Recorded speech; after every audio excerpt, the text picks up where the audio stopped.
ఇది పొన్నగంటి కూర అండి. టెర్రస్ గార్డెన్లో బాగా వస్తుంది. ఒక కొమ్మ వేసామనుకోండి బుష్లాగా అదే పెరిగిపోతూ ఉంటుందన్నమాట.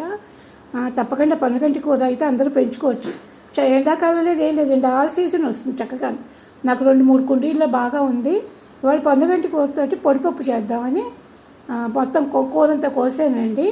చక్కగా లేతగా ఉందన్నమాట. వర్షాలు కూడా కొంచెం పడుతున్నాయి, కొంచెం కొంచెం మూకుడు కాలేసేసి అందులో ఏంటంటే పోపు వేయించుకున్నానండి. మినపప్పు, ఆవాలు, జీలకర్ర, ఇంగువ ప్లేస్లో మీరు వెల్లుల్లిపాయలు వేసుకోవచ్చండి. ఇష్టమైతే కనుక 4-5 వెల్లుల్లిపాయలు చిదిమేసేసి చక్కగా వేసుకుంటే బాగుంటుందన్నమాట. ముక్కకారం వేసాను, ఎండుమిరపకాయలు అనమాట. అవి కూడా బాగుంటాయి, పంట కిందకు వచ్చి దేశవాళీ కాయలే అనమాట, బాగుంటుంది.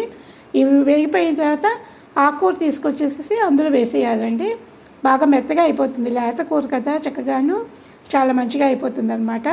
చాలా సన్నగా తరిగేసి ఉంచుకున్నాను. కాడలు తీసేసానండి, ఎందుకంటే కాడలు లేతగా ఉన్నా నాకు ఎందుకో వేయబుద్ధి అవ్వలే. ఆకుకూర చాలా ఎక్కువ ఉంది, నేను కాడలు తీసేసి ఆకు వదిలేసి ఉంచుకున్నాను. దాన్ని సన్నగా కట్ చేసేసాను అనమాట. దాన్ని బాగా మగ్గపెట్టేసి ఉప్పు పసుపు వేసి బాగా మగ్గపెట్టేసాను అనమాట. కందిపప్పు ఏం చేశానంటే విడిగా వేయించుకుని పలుకుగా ఉడికించి ఉంచుకున్నాను. ఏమవుతుందంటే కుక్కర్లో పెడతానంటే మెత్తగా అయిపోతుంది, అనుకున్నంత టేస్ట్ అది. ఇలా వేయించేసి విడిగా ఉడికించుకున్నాం అనుకోండి, ఆ పై నీళ్ళేమో మనం కందికట్టుకు వాడుకోవచ్చు అనమాట. కందికట్టు కూడా చాలా బాగుంటుందండి. పై నీళ్ళు విడిగా తీసేసి కందికట్టు పెట్టాను. అడుగుని పప్పు తీసుకొచ్చి ఇది మగ్గిపోయిన తర్వాత ఇందులో వేసాను అనమాట.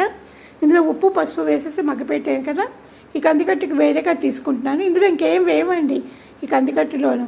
ఇవే నీళ్ళు పోసేసి కొంచెం ఉప్పు వేసి జీలకర్ర, కరివేపాకు, కొంచెం ఇంగువ వేసి పోపు పెట్టుకుంటాం అనమాట. కందికట్టు కూడా చాలా బాగుంటుంది, మంచి బలం. పిల్లలకు కొడితే తాగిస్తానంటే చాలా మంచిది, పొట్టకు కూడా చాలా మంచి ఇదనమాట, హామ్ ఏం చేయదు. ఈ పొడిపప్పు తీసుకొచ్చేసి పొన్నగంటి కూరలో కలిపేయడం అండి, ఎంత బాగుంటుందో. ఇందులోనే కూరడియాలు కూడా వేసుకుంటే చాలా బాగుంటాయి అన్నమాట. కూరడియాలు అయితే గుమ్మడికాయ వడియాలనే బాగుంటాయి, కానీ కూరడియాలంటే చిన్న చిన్నవి పెట్టుకుంటాం కదా, ఉత్త మినపిండితో పెట్టుకుంటాం, ఆ వడియాలన్నమాట. అవి కూడా చాలా బాగుంటాయి. ఇది మాత్రం కంటికి చాలా మంచిది, జుట్టు బాగా వస్తుంది. చాలా చాలా ఆరోగ్య రహస్యాలు ఉన్నాయండి పొన్నగంటి కూరలోను. ఈ కందికట్టు చూడండి, కందిపప్పు మీద నీళ్ళు కదా, ఇది పిల్లలకి, చిన్నపిల్లలకు కూడా చాలా హామ్ చేయదండి. ఎంత మంచిది అంటే అంత మంచిది. ఏం లేదు, ఇందులో కొంచెం ఉప్పు పసుపు వేసాను. ఇంకా చింతపండు అవేం వద్దండి. కందికట్టుని ఇలా ప్లెయిన్గా తీసుకుంటేనే బాగుంటుంది, మళ్ళీ అది చారు అయిపోతుంది అనమాట. ఆ టేస్ట్ వేరు, ఈ టేస్ట్ వేరు. ఇందులో ఏంటంటే కొంచెం జీలకర్ర, ఆవాలు వేయొద్దండి. జీలకర్ర, నెక్స్ట్ ఇంగువ కొంచెం పోపు పెట్టేసుకుంటే సరిపోతుంది అనమాట. మిరపకాయ వేసుకుంటే వేసుకోండి, లేకపోతే లేదు. ఓకే, నేను చిన్న చిన్న ముక్కలు వేసాను, ఇంతేనండి. పోపు పెట్టుకుంటే ఎంత బాగుంటుందంటే ఉత్తదే తాగేసేయచ్చు అనమాట.